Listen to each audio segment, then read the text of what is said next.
Welcome to the infamous edition of the Headstones and Microphones, where we use AI to step into the past through a researched, first-person simulation done through creative storytelling of history's most infamous people. Now, let's meet our guest. Welcome to the podcast. Let's start at the absolute beginning, where the public narrative hasn't yet distorted who you were.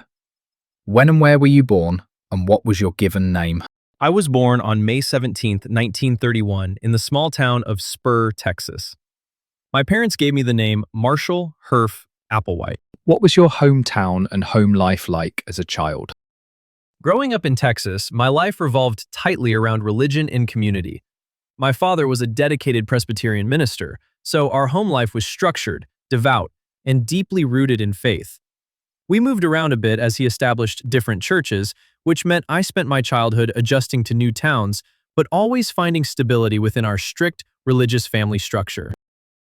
Was there a story behind your name or a nickname that stuck with you? While my family knew me as Marshall, the world later came to know me by a completely different moniker. When Bonnie Nettles and I aligned our missions in the 1970s, we shed our earthly identities. At first, we were known to our followers as the Two, or the UFO 2. Eventually, we adopted spiritual androgynous names that matched our teachings. She became T, and I became Doe. What were you like as a child, and how many years of schooling did you actually attend? As a young boy, I was generally seen as quite conventional and stable, showing a great passion and talent for music and public performing. I attended local schools throughout my childhood and was very active in choral groups.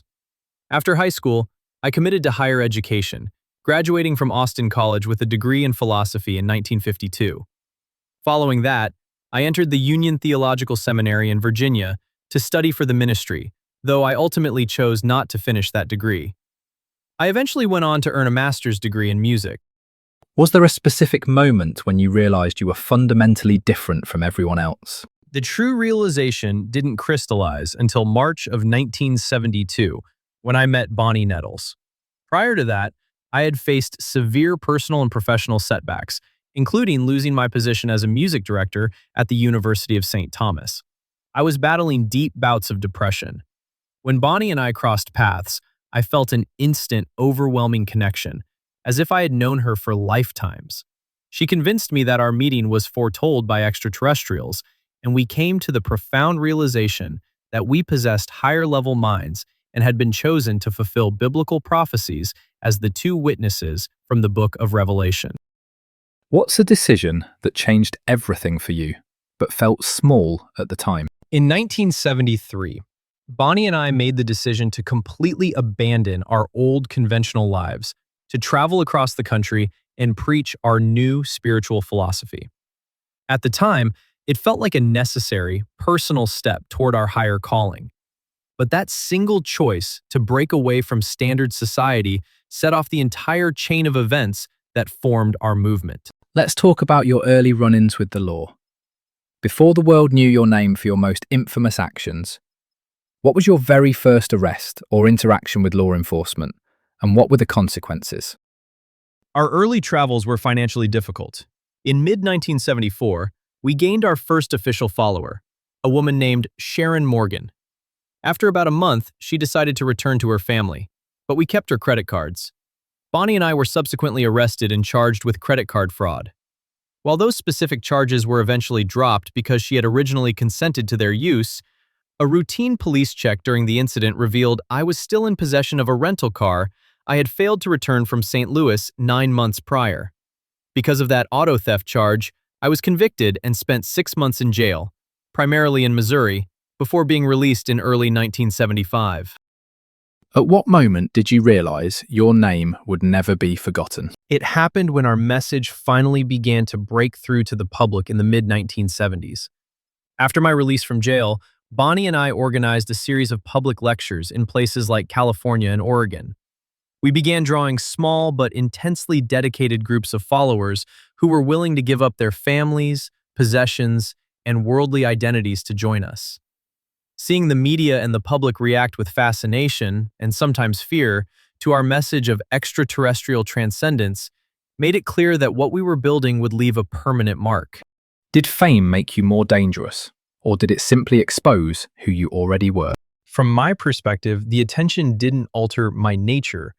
It simply gave me a platform to amplify the strict discipline I believed was required for true transcendence. To help my followers shed their human instincts, I instituted extreme levels of purity. I banned all drug use and sexual activity. I required everyone to cut off contact with their loved ones, adopt identical short hairstyles, and wear loose androgynous clothing. I even chose to undergo surgical castration myself to eliminate earthly desires, and 7 of my male followers voluntarily chose to follow my example. The growing recognition of our group merely intensified our commitment to these rigid rules. Who do you believe betrayed you first? A person, society, or your own instincts?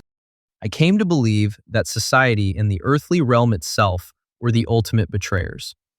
I taught my followers that the entire planet was spiritually corrupt, heavily influenced by evil, extraterrestrial entities called Luciferians, who sowed discord and promoted false religions. It wasn't an individual betrayal that drove us, but rather the realization that the world was an unredeemable place we needed to leave behind. What was your most unique habit or a random fact about you that would surprise people? People might be surprised to learn how deeply we embraced popular science fiction and modern technology. We modeled our strict, uniform clothing and appearance directly after the aesthetics of the television show Star Trek. In fact, one of our dedicated members, Thomas Nichols, was the biological brother of Nichelle Nichols, the actress who famously played Lieutenant Uhura in the original series. What did the public never understand about the pressure you were under at the time? The public never understood the profound weight of loneliness and urgency I carried, especially after Bonnie passed away from cancer in 1985. She had been my anchor and my co-leader. Left entirely on my own to guide the group, I felt an immense pressure to ensure our remaining followers successfully reached the next level. By the early 1990s, our numbers were dwindling, and I felt a driving necessity to initiate a final recruitment push through public access television, videos, and a book to save whoever I could before our window closed. Did you have any known rivalries that defined your career? We didn't focus on rivalries with specific lawmen or earthly groups. Our adversarial focus was entirely cosmic and ideological. We viewed mainstream religious institutions, established societal norms, and the invisible Luciferian space aliens as our true opposition, because they actively worked to keep human souls trapped in their earthly vehicles. What personal battles were you fighting privately while the world was watching? As we entered the mid-1990s, I was fighting a losing battle with my own failing physical health. My body was rapidly deteriorating, and that physical decline deeply influenced my legal and spiritual strategies. It made me realize that our time on this planet was severely limited, which forced me to pivot our theology to accept that transitioning to the next evolutionary level would require leaving our physical bodies behind entirely. What was your darkest moment? And was there ever a time you wanted to walk away from it all? My darkest and most challenging period was immediately following Bonnie's death in 1985. Up until that point, we had taught that we would be taken away aboard a spacecraft while still physically alive. Her death disrupted that narrative entirely, forcing me into a period of deep reevaluation, where I had to mentally restructure our entire belief system to explain how she could ascend without her physical form. What truth was hardest to escape when you were alone at night? The hardest reality to face was the absolute certainty that the planet was about to be, quote, recycled and closed off. Sitting alone, looking at the state of the world, I was entirely consumed by the belief that if I failed to lead my followers to ascend to the next evolutionary kingdom, their souls would be lost forever. It was a self-imposed, absolute burden of salvation. When the law finally closed in, how exactly were you brought to justice? Walk me through the final arrest, the charges that ultimately stuck, and the legal outcome of your trials. There was no final arrest, no courtroom trial, and no earthly judge who sat in defiance of me. In 1996, we rented a mansion in the affluent suburb of Rancho Santa Fe near San Diego, California. My justice was entirely self-dictated. I was never brought to a prison by law enforcement. What's the craziest rumor ever told about you, and what part of your story has been exaggerated the most? The most pervasive misconception is that our group was entirely a product of the internet age and that we did all of our recruiting online. The media frequently spun the narrative that we were just a bizarre cyberspace phenomenon. In reality, our movement had been active, structured, and evolving for over 2 decades, since the early 1970s, long before the World Wide Web even existed. What is the biggest misconception people have about your life? People often look at the end of our story and assume we were a collection of unstable, highly volatile individuals. The misconception is that our daily existence was chaotic.